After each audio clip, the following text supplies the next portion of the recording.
Kisah tukang kayu menemani mayat konglomerat dalam kubur selama 40 hari. Alkisah, seorang konglomerat yang sangat kaya raya, menulis surat wasiat. Barang siapa yang mau menemaniku selama 40 hari di dalam kubur, setelah aku mati nanti, akan aku berikan warisan separuh dari harta peninggalanku. Lalu ditanyakanlah hal itu kepada anak-anaknya, apakah mereka sanggup menjaganya di dalam kubur nanti. Tapi anak-anaknya menjawab, mana mungkin kami sanggup menjaganya ayah, karena pada saat itu ayah sudah menjadi mayat.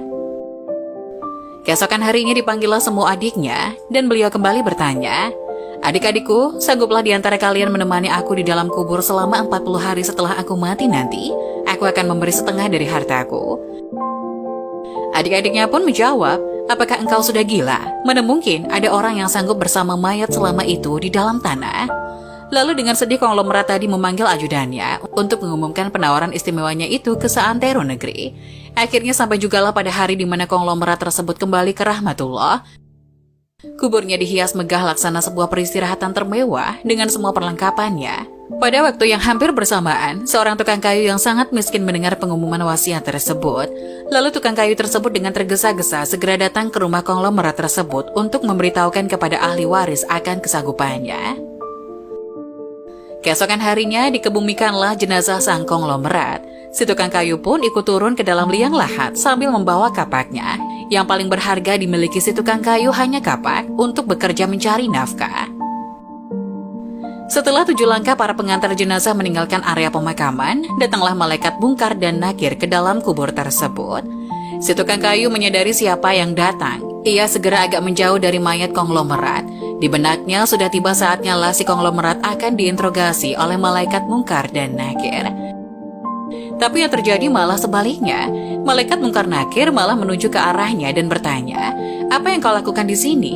Aku menemani mayat ini selama 40 hari untuk mendapatkan setengah dari harta warisannya, jawab si tukang kayu. Apa saja harta yang kau miliki? Tanya Munkar Nakir. Hartaku cuma kapak ini saja untuk mencari rezeki, jawab si tukang kayu. Kemudian Munkar Nakir bertanya lagi, dari mana kau dapatkan kapakmu itu? Aku membelinya. Lalu pergilah Munkar dan Nakir dari dalam kubur tersebut. Besok di hari kedua mereka datang lagi dan bertanya, apa saja yang kau lakukan dengan kapakmu? Aku menebang pohon untuk dijadikan kayu bakar, lalu aku jual ke pasar, jawabnya. Di hari ketiga ditanya lagi, pohon siapa yang kau tebang dengan kapakmu ini? Pohon itu tumbuh di hutan belantara, jadi tidak ada yang punya. Apa kau yakin? Lanjut malaikat. Kemudian mereka menghilang. Datang lagi di hari keempat, bertanya lagi, adakah kau potong pohon-pohon tersebut dengan kapak ini sesuai ukurannya dan beratnya yang sama untuk dijual? Aku potong dikira-kira saja, mana mungkin ukurannya bisa sama rata, tegas tukang kayu. Begitu terus yang dilakukan malaikat Munkar Nakir, datang dan pergi sampai tak terasa sekarang 39 hari sudah, dan yang ditanyakan masih berkisar dengan kapak tersebut. Di hari terakhir yang ke-40, datanglah Munkar dan Nakir sekali lagi bertemu dengan tukang kayu tersebut. Berkata Munkar dan Nakir, hari ini kami akan kembali bertanya soal kapakmu ini. Belum sempat Munkar Nakir melanjutkan pertanyaannya, si tukang kayu tersebut segera melarikan diri ke atas dan membuka pintu kubur tersebut. Ternyata di luar sudah banyak orang yang menantikan kehadirannya untuk keluar dari kubur itu. Si tukang kayu dengan tergesa-gesa keluar dan lari meninggalkan mereka sambil berteriak, kalian ambil saja semua bagian harta warisan ini, karena aku sudah tidak menginginkannya lagi. Sesampai di rumah, si tukang kayu berkata pada istrinya, aku sudah tidak menginginkan separuh harta warisan dari mayat itu. Di dunia ini, harta yang kumiliki padahal cuma 1 kapak ini. Tapi malaikat Munkar Nakir selama 40 hari yang mereka tanyakan dan persoalkan masih saja seputar kapak ini.